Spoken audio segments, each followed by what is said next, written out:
오늘 아침 뉴스 연구소. 오늘 아침 뉴스의 맥을 짚어드리는 시간 뉴스 연구소 두 분의 연구원 나오셨어요. CBS 김정훈 기자, 뉴스톱 김준일 대표 어서 오십시오. 예, 안녕하십니까. 오늘 아침 첫 번째로 연구해볼 뉴스 어떤 건가요? 네, 내년 서울 부산시장 그 보궐선거를 겨냥한 국민의힘의 경선 룰을 놓고 당내 논란이 좀 일고 있네요. 지난주 목요일 확정된 경선 룰은 2단계입니다. 네. 먼저 후보 4명을 뽑는 예비 경선은 100% 일반 시민 그 여론조사로 진행이 됩니다. 당원이라고 해서 뭐 더 배려해주고 그런 거 없이 전혀 없습니다. 일반 국민 경선제. 예, 이때 반드시 정치 신인 1명 이상이 이제 포함돼야 하고요. 네. 결선에서는 당원 20%, 일반 시민 80% 비율의 여론조사로 최종 후보를 결정을 합니다. 이를 두고 출마를 고심 중인 일부 당내 인사들은 당원들을 무시하는 경선 룰이다 이렇게 비판을 하기도 했는데요. 네. 무소속인 홍준표 의원도 좌파 이중대 아류의 정책만으로는 좌파들은 오지 않고 집토끼만 달아난다 이렇게 비판 대열에 가세했습니다. 또 관심을 모았던 여성 후보 가산점 문제는 일단 보류됐습니다.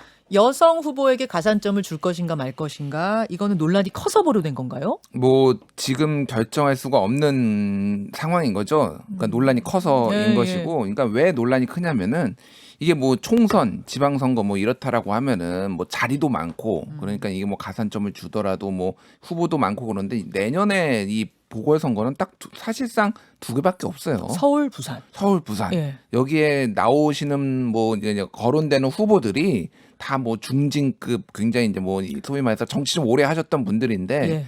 여기에서 여성한테 뭐 더 준다라고 하면 사실상 그 여성이 당선되는 거 아니냐. 이런 가산점을 줘버리면. 가산점을 줘버리면 그 정도로 치열하다. 그게 치열하고 그 정도로 이제 게다가 이제 이름이 언급되는 분들이 뭐 이해운 의원, 뭐 이현주 전 의원, 뭐 네. 나경원 전 의원 이런 분들인데 이런 분들은 사실상 인지도가 굉장히 높은데 여성 가산점을 준다라는 거는 되면 뭐 부족한 부분을 이렇게 인지도가 낮거나 여러 가지 열악한 부분을 보완해 준다라는 측면에서 여성 가산점을 주겠다고 하는 건데 이게 맞느냐? 이런 뭐 이제 반대론자들은 이런 주장을 펴고 있으면서 합의가 안 된 거죠. 한마디로 얘기하면 합의가 안 되니까 이 문제는 앞으로도 상당히 지금 국민의힘 내부에서 뜨거울 것 같습니다. 여성 가산점은 결국 줄지 말지 확정을 못한 상태. 예, 근데 이 여성 가산점 문제가 국민의힘에서 지금 논란이 일고 있는데 결국은 여권에도 영향을 주지 않을 수가 없거든요. 그렇죠. 뭐 이쪽에서 국민의힘에서 이렇게 정한다면은 현재 민주당은 현재로서는 여성 후보에게 경선 득표의 10%를 가산하는 제도를 이미 운영하고 있습니다. 예. 그런데 당규에서는 재보선은 달리 정할 수 있다 이렇게 특례 조항을 넣긴 했거든요. 그러니까 이것도 마찬가지로 당이 결정을 하고 선택을 해야 돼요. 예. 그러자면 이게 선택을 해야 되는데 자칫 이렇게 여성 프레임 안에 갇혀 버린다면은 이번 선거가 결국은 박원순 전 서울시장 문제를 놓고 재평가를 하는 그런 국면에 빠져들 수가 있어서 여권으로서는 좀 부담감이 있을 것 같고요.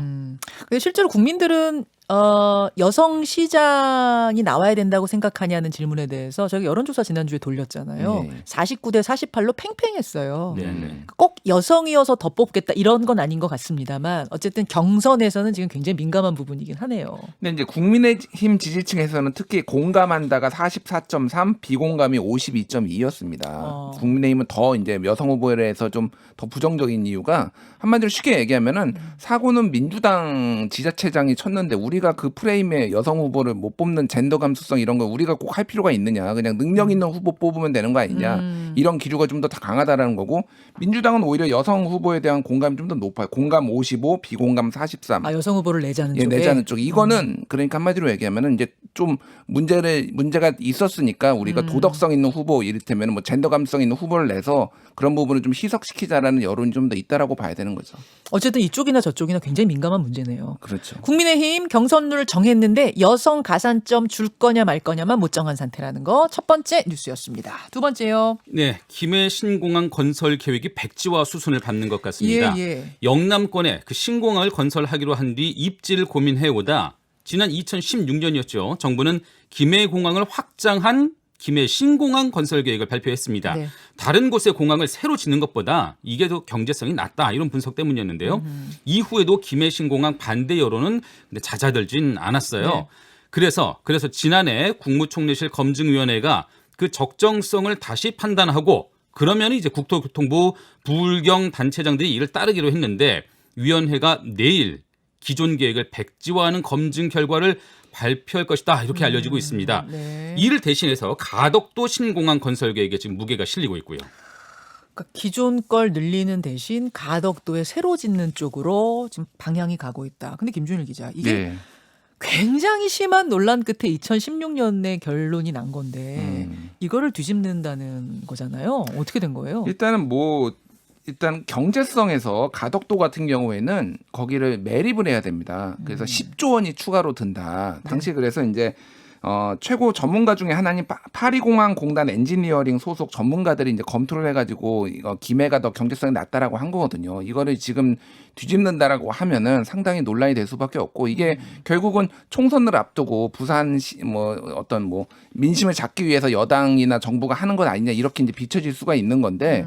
문제는 이게 그러면 경남을 잃는 거예요. 당장 부산시장은 그럴 수 있다라고 쳐도 경남에서 얼마나 반발을 하겠습니까? 경남지사가 지금 김경수 지사잖아요. 민주당 소속이잖아요. 그럼 입장이 뭐냐라고 지금 하고 이게 장기적으로는 상당히 부담이나 선거뿐만이 아니라 대선에도 영향을 줄 수 있을 만한 그런 거기 때문에 좀 모르겠습니다. 자, 그러니까 굉장히 여당이 급하다라는 인상을 좀 저는 많이 받는데요. 이 상황에 있어서. 조금 정치 논리가 들어갔다고 보시는 저는 거예요? 정치 논리가 들어갔다고 봐야죠. 왜냐하면 이거 논쟁 자체가 10년이 넘었고 그래서 마지막으로 최후로 결정을 하자라고 해서 전문가 다 모시고 다 승복해라고 2016년에 결정을 한 거거든요. 지금. 근데 이게 지금 뒤집힌다? 어떤 논리로 뒤집히는지에 대해서 사실은 이제 납득이 잘 될까 이런 우려가 있는 거죠. 네. 말씀하신 것처럼 이 논란이 좀 오래된 얘기입니다. 거의 뭐 근 20년 가까이 된 얘기인데 오래됐어요.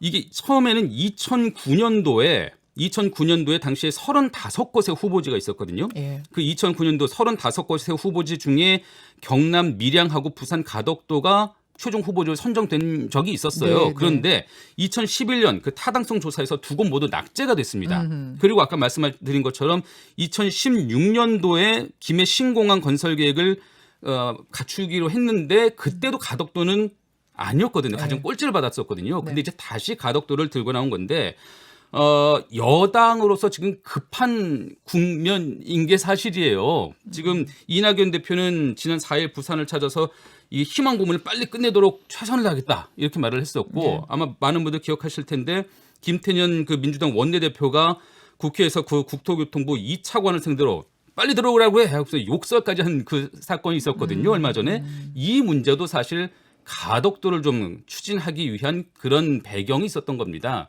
이 이유는 사실 뭐 선거 국면이죠. 부산시장 같은 경우에는 지난 민주당 소속 부산시장의 성추행 사건 때문에 다음 내년에 그 보궐선거가 치러지는데 이것의 반전 카드를 삼기 위한 것. 더군다나 이제 김해 신공항 확장 건설은 박근혜 정부 때 했던 것이거든요. 네네. 그 박근혜 정부 때의 잘못된 결정을 민주당이 다시 되돌리겠다. 이런 카드로 삼고 있는 게 아닌가 생각이 드네요. 그때 저도 이제 인터뷰를 굉장히 많이 했던 기억이 나는데 양쪽의 주장이 굉장히 팽팽했어요. 그러면서 김해 신공항, 그러니까 김해 공항을 확장하는 걸로 결론 내릴 때 비판이 뭐였냐면 박근혜 정부 정치 논리에 따라서 지금 이렇게 결정하는 거 아니냐 그거였거든요. 근데 또 이번에는 이제 이렇게 되면서 이번에 문재인 정부의 정치 논리에 따라 또 이러는 거 아니냐 이런 얘기가 또 나오게 생겼고 참 모르겠습니다. 양쪽의 주장이 팽팽한 상황에서 결론이 왔다 갔다 계속해서 말이죠. 네네. 알겠습니다. 예, 이런 상황이라는 거 또 지금 각 지역에서 문자가 엄청나게 오고 있네요. 예, 보내주십시오. 세 번째 뉴스로 넘어가죠. 네, 한국을 비롯한 15개 국가가 세계 최대 규모의 자유무역 협정, 영내 포괄적 경제 동반자 협정, 이게 RCEP이라고 하는데요. 그 RCEP에 서명을 했습니다. 네. RCEP은 중국과 일본, 아세안 10개국 등을 아우른 그 자유무역 협정인데 참가국의 무역 규모, 인구, 또 GDP 등을 따지면 전 세계 30% 정도를 포괄한다고 해요. 네. 세계 최대 규모죠. 참가국 사이의 관세 문턱을 낮추고 교역 활성화를 이뤄내자는 게 기본 취지입니다. 뭐 예를 들어서 인도네시아로 자동차 부품을 수출하는 국내 업체의 경우에는 현재 최고 40%의 관세를 감수해야 하지만 이 RCEP이 발효된 뒤로는 관세가 제로, 0%까지 줄어들 수 있다는 게 정부의 설명입니다. 이 RCEP은 참가국들의 잇따른 비준 후에 내년 상반기쯤 실제 발효될 것으로 보이고요. 조금 어려운데 그러니까 이게 세계 최대 규모의 자유무역 협정이라면은 이게 상당히 의미가 클 것 같은데요. 어떻게 좀 쉽게 이해하면 돼요? 그러니까 뭐 이를테면 유럽 연합 내에서 관세가 없는 것, 뭐 이런 나프타, 뭐 북미 자유무역 협정지대 뭐 이런 거 있잖아요. 예, 예. 그런 것처럼 동아시아 지역에 자유무역 협정지대가 생겼다 이렇게 생각하시면 될 것 같고. 사실은 이제 뭐 한국하고 중국하고 이미 FTA를 맺었잖아요. 그래서 이것 때문에 한국하고 중국하고의 뭐 바뀌지 않습니다. 근데 주로 이제 우리가 봐야 될 거는 아세안 국가들하고도 이미 FTA를 맺었는데 네. 거기에 관세 철폐율이라고 해야 되나 그게 좀 더 높아져요. 그러니까 조금 더 높아지는 거고 가장 핵심은 일본입니다. 지금. 일본하고는 우리는 한 번도 FTA를 맺은 적이 없었어요. 없죠. 이번에 사실상 우회해가지고 한일 FTA를 맺은 거나 마찬가지다. 이렇게 보셔야 될 것 같고요. 그래서 뭐 이를테면 이런 거예요. 일본 사케 청주가 15년 뒤에 이제 무관세로 들어옵니다. 무관세. 뭐 이런 식으로 관세가 좀 있거나 약간 그러니까 차차로 철폐. 뭐 일본 맥주는 20년 뒤에 뭐 이런 식으로 하고 한국도 한국 막걸리를 뭐 20년 뒤에 뭐 수출을 하고 이런 식이에요.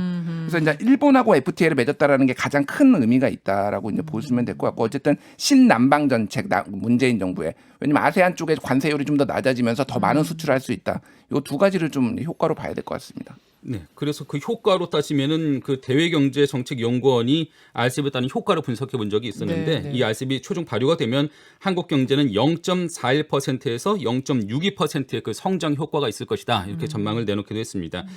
다만 이로 인해서 타격을 받는 업종이 없지는 않을 것 같아요. 저도 이제 그 부분이 걱정이 되는데 쌀, 고추, 마늘 뭐 이런 농수산물들 괜찮아요? 그러니까 지금 현재는 이게 자세한 시장 개방 품목, 이 RCEP으로 인한 자세한 시장 개방 품목이나 정도가 아직 공개가 되지 않았습니다. 협정문이 아직 공개가 된 상태는 아니거든요. 그래서 아마 구체적으로 좀 파악이 돼야 될 것 같은데 어쨌든 그런 국회 비준이 좀 순조롭게 하기 위해서라도 타격이 예상되는 그 업종에 대한 지원책 좀 보강이 돼야 될 것 같고요. 네, 그래요.